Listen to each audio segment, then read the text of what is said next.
47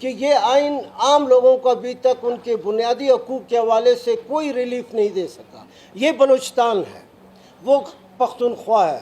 اور پنجاب میں ہزاروں کی تعداد میں لوگ مسنگ پرسنز کی لسٹ میں ہیں، مگر یہ عدالتیں کسی کو کوئی انصاف نہیں مل سکا. مگر پھر بھی ہم کہتے ہیں کہ نہیں، جدوجہد ہے، ہم وکلا کی جدوجہد ہے، لوگوں کی سول سوسائٹی کی جدوجہد ہے، یہ ایک رخ لے گا اور ایک بہت خوبصورت انداز میں یہ عدالتیں سامنے آئیں گی. مگر ان میں جس طریقے سے آئینی ترامیم کو لایا جا رہا ہے، وہ آئینی ترامیم جس کو ہم لاہور میں ابھی ریسنٹلی ہم نے لائرز کنونشن کیا، پشاور میں کیا، اسلام آباد میں کیا، اور 2 دن پہلے کراچی میں بڑے کامیاب لائرز کنونشنز ہم نے کی. اس میں ہم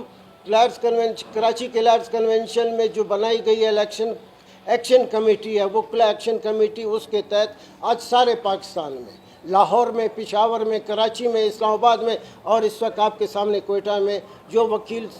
نمائندے ہیں وہ آپ کے سامنے یہ پریس کانفرنس. ہم واضح انداز میں کہنا چاہتے ہیں، کھلم کھلا واشگاف الفاظ میں کہنا چاہتے ہیں کہ یہ آئینی ترامیم کی کوئی حیثیت نہیں ہے، اور کسی بھی طریقے سے اگر اس آئینی ترامیم کو لایا گیا اور پاس کرنے کی کوشش کی گئی، اور اگر پاس غیر قانونی اور غیر آئینی طور پہ اس کو اگر پاس بھی کیا گیا، تو میں واضح انداز میں کہتا ہوں کہ ایسے اس ملک میں سیاسی ابتری پیدا ہوگی، ایک ایسی سیاسی عدم استحکام پیدا ہوگا جو سب کچھ کو بہا کر لے جائے گا. تو بحیثیت وکیل ساتھیوں کے ان کی طرف سے ہم یہ واضح انداز میں بتاتے ہیں کہ اس آئینی اس کو نہ کیا جائے. میں اس کے ساتھ میرے نزدیک یہ جو کہ ترامیم لائی جا رہی ہے، پیپلز پارٹی اور مسلم لیگ، یہ پیپلز پارٹی اور مسلم لیگ جو ہی انہوں نے کانسٹیٹیوشنل امینڈمنٹس کو ٹیبل کیا، اس کے بعد اس ملک سے ان دونوں سیاسی جماعتوں کا میرے نزدیک کوئی سیاسی حیثیت نہیں رہے گی، ختم. بعد میں اگر سیاسی جماعتیں رہ رہی ہیں تو میرے نزدیک میں مولانا صاحب کی بہت عزت کرتا ہوں، مولانا فضل الرحمان صاحب کی، وہ جو انہوں نے اسٹینڈ لیا ہے میں اس کو اپریشیٹ کرتا ہوں، ہم ہمارے ساتھی بھی اپریشیٹ کرتے ہیں. اور ہماری ان سے اپیل ہے کہ اس وقت ایک بہت طاقتور انداز میں آپ کی آواز کی ایک حیثیت ہے. آپ یہ جو امینڈمنٹس ٹیبل ہو رہا ہے اور اس کو پاس کرنے کی کوشش ہو رہی ہے، اس کو آپ ہر حالت میں مخالفت کریں. اور مولانا صاحب اگر آپ کا یہی رول برقرار رہا تو میں یہ سمجھتا ہوں کہ آپ ایک بہت ہی طاقتور سیاسی انداز میں اس ملک میں آپ کا وجود رہے گا. وہ میں سمجھتا ہوں عام سب کے لیے بہتر ہوگا. دوسری بات یہ ہے کہ اس ملک میں جس طریقے سے کیا جا رہا ہے، کھلم کھلا بڑی ڈٹائی کے ساتھ، بے شرمی کے ساتھ ایم این ایز کو اور سینیٹرز کو گھروں میں بند کیا جا رہا ہے،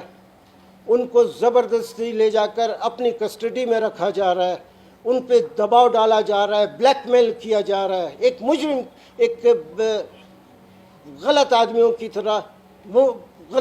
کی طرح آپ لوگوں کو بلیک میل کر رہے ہیں اور یہ کانسٹیٹیوشنل امینڈمنٹ کو لانے کی کوشش کر رہے ہیں. اس کی کوئی سارا ملک جانتا ہے کہ اب اس کی کوئی حیثیت نہیں. ہم واضح انداز میں کہتے ہیں اور جو ہم کہتے ہیں ہم کر کے دکھائیں. اس وقت پاکستان میں سب سے طاقتور اگر کوئی پریشر گروپ ہے وہ یہی وکیل ہے. ہم صرف زبانی بات نہیں کرتے، ہم نے ثابت کیا کہ ہے. ہمارے ساتھ پاکستان کی سول سوسائٹی ہے، ہمارے ساتھ پاکستان کے اسٹوڈنٹس ہیں، ہمارے ساتھ پاکستان کے جو مظلوم طبقات ہیں جن کے لیے ہم آواز اٹھا رہے ہیں. ہم نے پہلے بھی آواز اٹھائی ہے. تو ہم آپ کے ذریعے بہت واضح انداز میں خبردار کرتے ہیں کہ اس ملک میں جو بھی صورتحال ہے اس میں مزید خرابی پیدا کرنے کی بجائے اپنے جو بدنیتی اور